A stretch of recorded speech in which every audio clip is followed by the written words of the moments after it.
Good morning students. आज हम करेंगे एक्सरसाइज 6.5 का क्वेश्चन नंबर 7। क्वेश्चन नंबर 7 में है हमारे पास कि सिद्ध कीजिए कि एक समचतुर्भुज की भुजाओं के वर्गों का योग, यानी कि ये अगर समचतुर्भुज है, इसकी जितनी भी भुजाएं हैं इनके वर्गों का योग उसके विकर्णों के वर्गों के योग के बराबर होता है। इसके विकर्ण है हमारे पास AC और BD, इनके वर्गों का जो योग होगा वो इसकी भुजाओं के वर्गों के योग के बराबर हमें सिद्ध करना है। तो हमें दिया क्या हुआ है, इसमें एक समचतुर्भुज दिया हुआ है ABCD, जिसके विकर्ण जो हैं AC और BD हमें पता है कहाँ पर प्रतिच्छेद कर रहे हैं, O पर। और हमेशा ये समचतुर्भुज के जो विकर्ण होते हैं वो समकोण पर प्रतिच्छेद करते हैं। तो क्योंकि ये समचतुर्भुज है इसलिए हमें दिया है, हमें लिखा है कि समचतुर्भुज ABCD हमें जो दिया है इसके विकर्ण AC और BD समकोण पर प्रतिच्छेद करते हैं।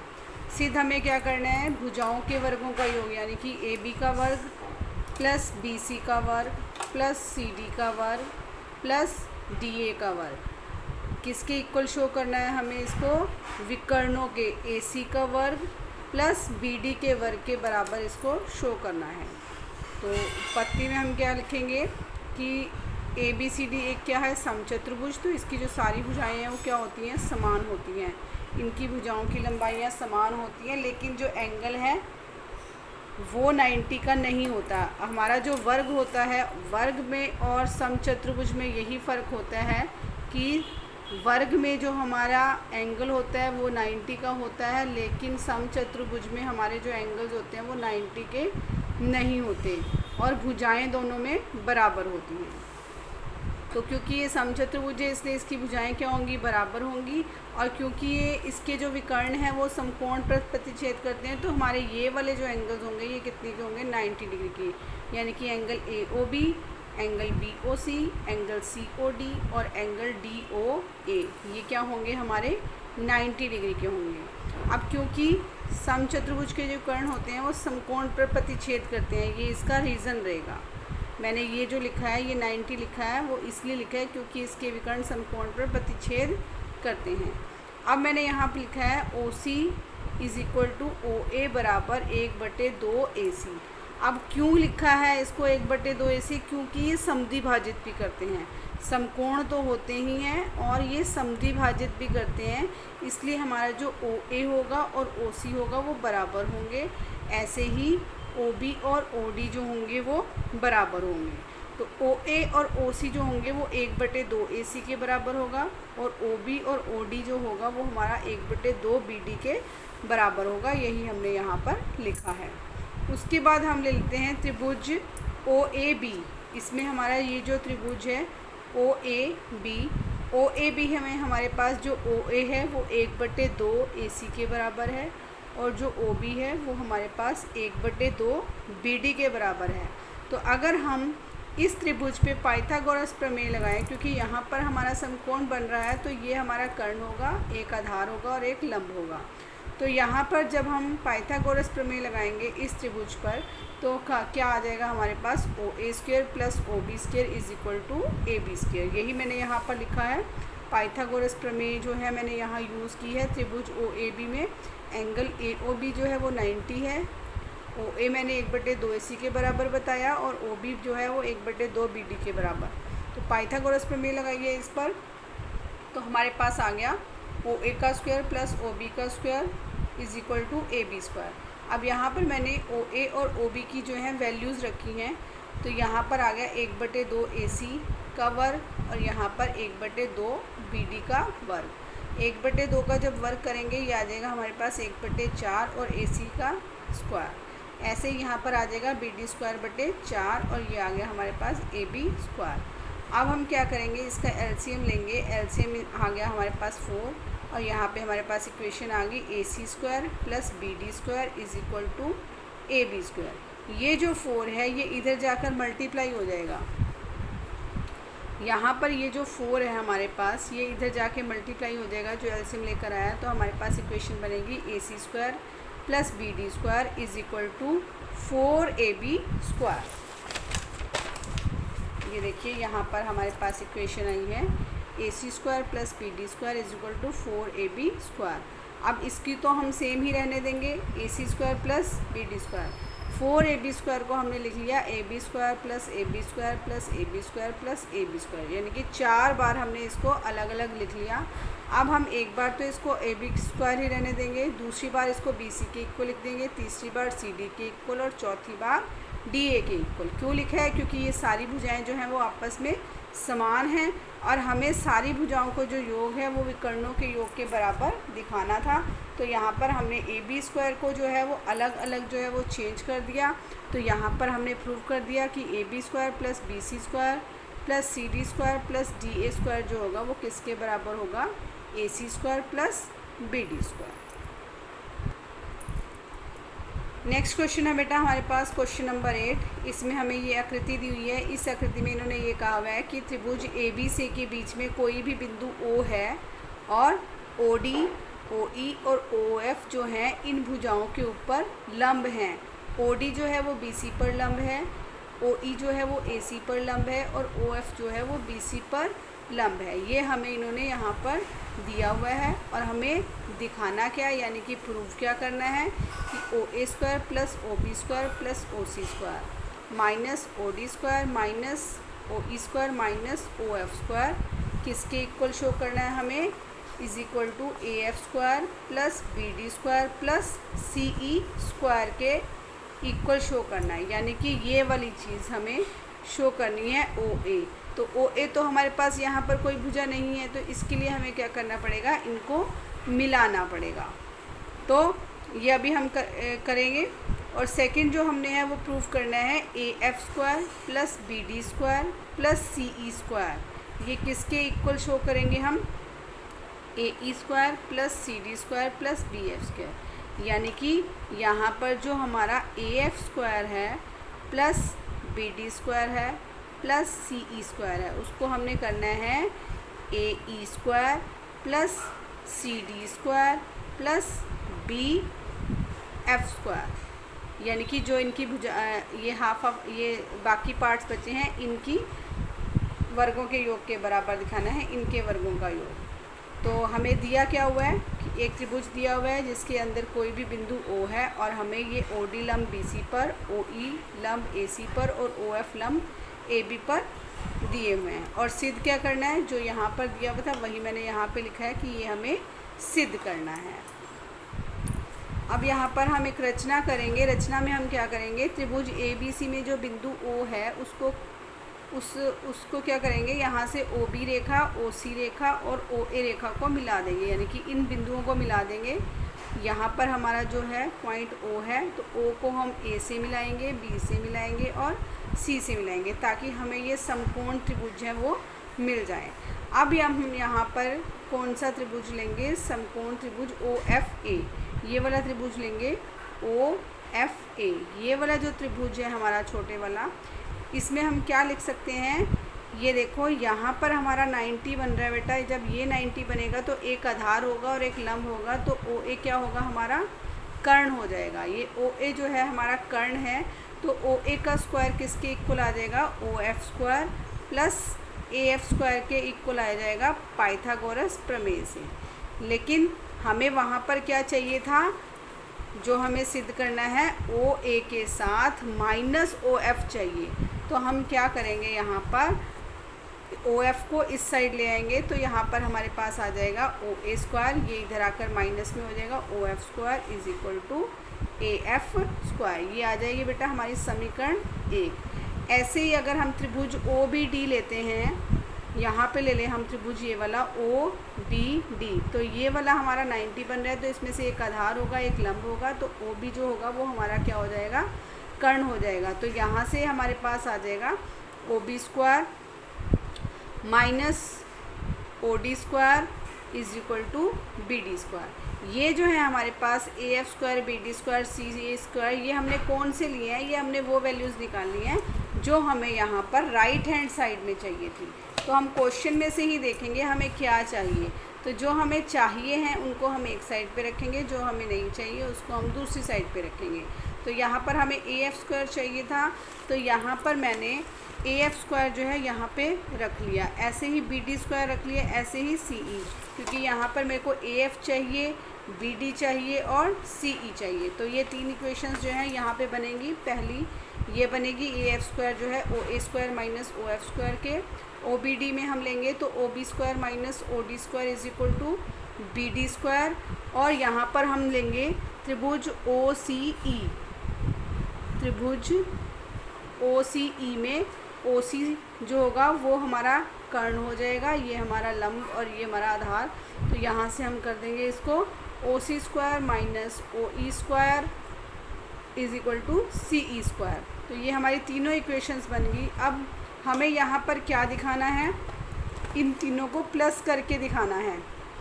तो इसलिए हम यहाँ पर क्या करेंगे, इन तीनों इक्वेशंस को क्या कर देंगे, प्लस कर देंगे। तो समीकरण 1, 2 तथा 3 को जोड़ने पर तो यहाँ पर जो लेफ़्ट हैंड साइड में है वो आपस में जुड़ जाएंगे और जो राइट हैंड साइड में है वो आपस में जुड़ जाएंगे। तो यहाँ पर आ गया हमारे पास OA² plus OB² plus OC²। उसके बाद माइनस OD लिख दिया मैंने, माइनस OE लिख दिया, माइनस OF लिख दिया मैंने। एक ही स्टेप में इसको लिख दिया है। आप पहले इनको अलग अलग भी लिख सकते हैं। यहाँ पे जैसे OA² माइनस OF² लिख दिया, फिर प्लस OC² माइनस OE² लिख दिया, प्लस OB² माइनस OD² लिख दिया। उसके बाद उसमें से प्लस वाले एक साइड में और माइनस वाले एक साइड में आप लिख सकते हो। तो यहाँ पर इन तीनों को प्लस करने पर हमारे पास आ जाएगा OA² plus OB² plus OC² minus OD² minus OE² minus OF² is equal to इधर हमारे पास आ जाएगा AF² plus BD² plus CE²। तो यहाँ आ गया हमारे पास AF² plus BD² plus CE²। ये हो गई हमारी इक्वेशन नंबर 4। यही हमने यहाँ पर प्रूव करनी थी। तो ये तो हो गया हमारा फर्स्ट पार्ट। इसी का सेकंड पार्ट हमने प्रूव करना है। उसमें हमने क्या प्रूव करना है कि AF, BD और CE को AE, CD और BF के स्क्वायर्स के योग के बराबर दिखाना है। तो AF² plus BD² plus CE² is equal to AE² plus CD² plus BF²। तो यहाँ पर अब सेकंड पार्ट के लिए हमने यही वाली इक्वेशन ले ली जो हमारी ये फोर्थ इक्वेशन बनी है।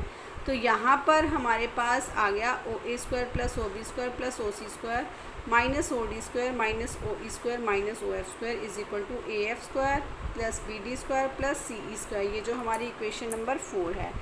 अब ऐसे ही हम अगर दूसरे त्रिभुज लें, यहाँ पर हमने कौन कौन से लिए थे, यहाँ पर हमने लिए थे OAF लिया था और OBD लिया था और OCE लिया था। अब हम यहाँ पर लेंगे, पहला तो लेंगे OAE लेंगे, दूसरा अगर हम लेते हैं यहाँ पर ये लेंगे OFB और तीसरा हम लेंगे यहाँ पर ODC। अगर मतलब दूसरे हम 3 त्रिभुज लेंगे तो वहाँ से हमारी जो इक्वेशन आएगी वो ये आएगी। तो हम उसको करके नहीं दिखाएंगे, उसमें हम सीधा लिख देंगे इसी प्रकार OA² plus OB² plus OC² minus OD² minus OE² minus OF²। यानी कि ये चीज़ जो है वो सेम ही आएगी, लेकिन इधर चेंज हो जाएंगे क्योंकि हमारा ये चेंज हो गया। ये और ये तो हमारे सेम रहेंगे, लंब और कर्ण तो हमारे सेम रहेंगे, सिर्फ आधार चेंज होंगे जिससे हमारे ये बदल जाएंगे। AF² plus BD² plus CE² की जगह नेक्स्ट में हमारे पास आ जाएगा BF² plus CD² plus AE²। तो एक में ये वाला जो है इसके इक्वल आ गया, एक में ये पूरा जो है इसके इक्वल आया। तो अब हम इक्वेशन नंबर 4 को और इक्वेशन नंबर 5 को जब कंपेयर करेंगे तो कंपेयर करने से हमारी लेफ़्ट हैंड साइड जो है वो दोनों की इक्वल है, तो हमारी राइट साइड जो होंगी वो दोनों की इक्वल हो जाएगी। तो इक्वेशन 4 और इक्वेशन 5 से हमारे पास क्या आ जाएगा, AF² plus BD² plus CE² जो होगा वो किसके इक्वल आ जाएगा, BF² plus CD² plus AE² के इक्वल आ जाएगा। और बेटा यही हमें प्रूव करना है। इसके बाद बेटा क्वेश्चन नंबर 9, 10, 11 जो मैं आपको पहले लिंक्स भेजे थे वीडियोस के उसमें कंप्लीट हो गए थे। क्वेश्चन नंबर 9, क्वेश्चन नंबर 10 और क्वेश्चन नंबर 11। अब हम करेंगे इसका क्वेश्चन नंबर 12। क्वेश्चन नंबर 12 क्या है, 2 खंबे दिए हुए हैं जिनकी ऊंचाइयां दी हुई हैं 6 मीटर और 11 मीटर। तो यहाँ मैंने ये डायग्राम बनाया, ये एक खंबा है, ये दूसरा खंबा है, इसकी ऊंचाई है 6 मीटर और इसकी ऊंचाई है 11 मीटर। तो समतल भूमि पर ये दोनों खड़े हैं। यदि इनके आधारों के बीच की दूरी 12 मीटर हो, यानी कि ये दोनों के बीच की जो ये दूरी है ये हमें कितनी दी हुई है, 12 मीटर दी हुई है। तो इनके ऊपरी सिरों के बीच की हमें दूरी ज्ञात करनी है, यानी कि ये इसका ऊपरी सिरा और ये इसका ऊपरी सिरा। तो इन दोनों के बीच में कितनी दूरी है ये हमें ज्ञात करनी है। तो हमने मान लिया है कि ये जो हमारे पास BC हैं और AD हैं, ये हमारे दो खंबे हैं और इनकी जो ऊंचाइयां हैं वो कितनी हैं, क्रमशः BC की है हमारे पास 11 मीटर और AD की है हमारे पास 6 मीटर। इसको हमने मान लिया है DC को x मीटर माना। दोनों खंभों के जो सिरों के बीच की दूरी है, जो ऊपरी सिरे हैं उनके बीच की जो दूरी है, उसको हमने DC को कितना मान लिया, x मीटर मान लिया। तो ये हमारे पास 11 मीटर और 6 मीटर था और ये इनके बीच की दूरी हमारे पास 12 मीटर थी। तो हमने यहाँ से क्या निकाला है, हमें ये 11 दी हुई है, इतनी ये वाली 6 है तो ये वाली भी कितनी हो जाएगी, 6 हो जाएगी। तो हम यहाँ से इसको निकालेंगे, 11 में से इस 6 को माइनस करेंगे तो ये वाली दूरी हमारे पास आ जाएगी 5 मीटर। तो यहाँ पर मैंने CE की वैल्यू निकाल के दिखाई है। CE जो होगा वो किसके बराबर हो जाएगा, BC माइनस BE, यानी कि 11 में से हम ये 6 माइनस कर देंगे तो क्या आ जाएगा, हमारे पास 5 मीटर आ जाएगा। अब हम यहाँ पर लेंगे त्रिभुज DCE। क्यों लेंगे, क्योंकि हमें यहाँ पर ये वाली वैल्यू निकालनी है x की। ये अगर 12 है तो ये भी हमारे पास 12 आ जाएगा। ये 12 है, ये हमने 5 निकाल लिया, इसकी वैल्यू हमें निकालनी है। तो ये एक समकोण त्रिभुज बन रहा है, तो यहाँ पर हम पाइथागोरस प्रमेय लगाएंगे। तो त्रिभुज DEC में पाइथागोरस प्रमेय से DC स्क्वायर जो होगा, ये DC स्क्वायर जो होगा वो DE square plus CE square के इक्वल आ जाएगा। DC square is equal to DE square plus CE square. अब DC को हमने x माना था तो ये x स्क्वायर हो गया। DE जो है हमारा वो कितना है, 12 मीटर है, 12 का स्क्वायर हो गया। CE जो है हमने यहाँ पर निकाला था 5 मीटर, तो ये 5 का स्क्वायर हो गया। 12 का स्क्वायर करेंगे तो 144 आएगा, 5 का स्क्वायर करेंगे 25 आएगा। तो इन दोनों का प्लस करेंगे तो x स्क्वायर की वैल्यू हमारे पास आ गई 169। अब x निकालने के लिए हमें क्या करना पड़ेगा, 169 का वर्गमूल निकालना पड़ेगा। वर्गमूल निकालेंगे जब इसका तो ये किसके इक्वल आ जाएगा, 13 मीटर के इक्वल आ जाएगा। तो दोनों खंभों के जो बीच की दूरी होगी ऊपर से DC, वो किसके इक्वल आ जाएगी, दोनों खंभों के बीच की जो दूरी है DC, वो किसके इक्वल आ जाएगी, 13 मीटर आ जाएगी। यहाँ आप लिख सकते हो दोनों खंभों के ऊपरी सिरों, दोनों खंभों के ऊपरी सिरों के बीच की जो दूरी है DC, वो हमारी आ गई 13 मीटर। यही हमारा बेटा आंसर है। इसके बाद नेक्स्ट क्वेश्चन है बेटा हमारा क्वेश्चन नंबर 13।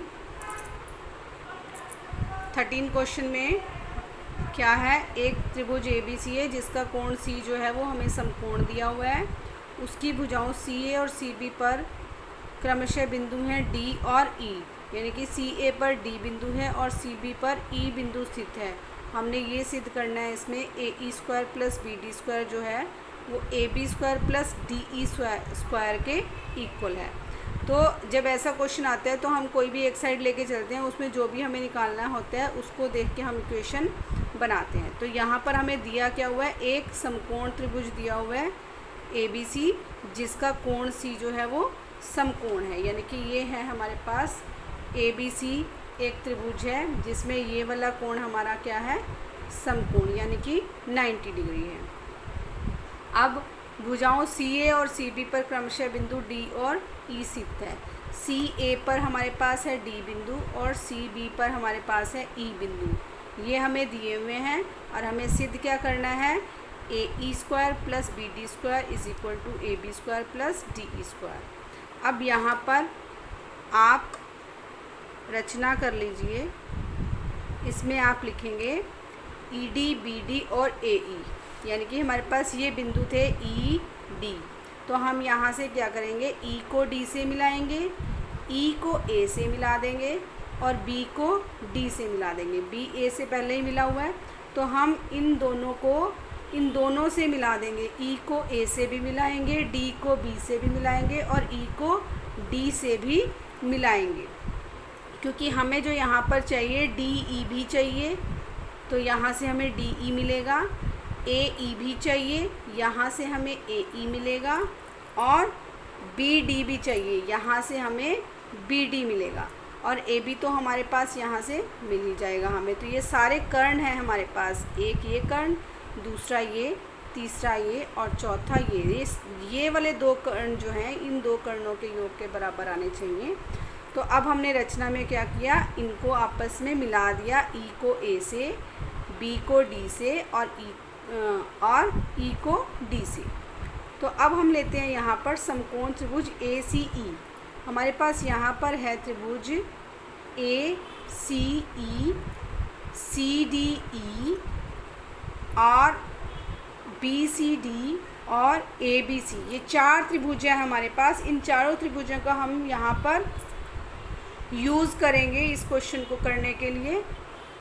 तो पहले मैंने यहाँ पर लिया है त्रिभुज ए सी ई। ए सी ई क्यों लिया है, क्योंकि यहाँ से मुझे मिल जाएगा ए ई, क्योंकि यहाँ पर मुझे चाहिए यहाँ पर ए ई।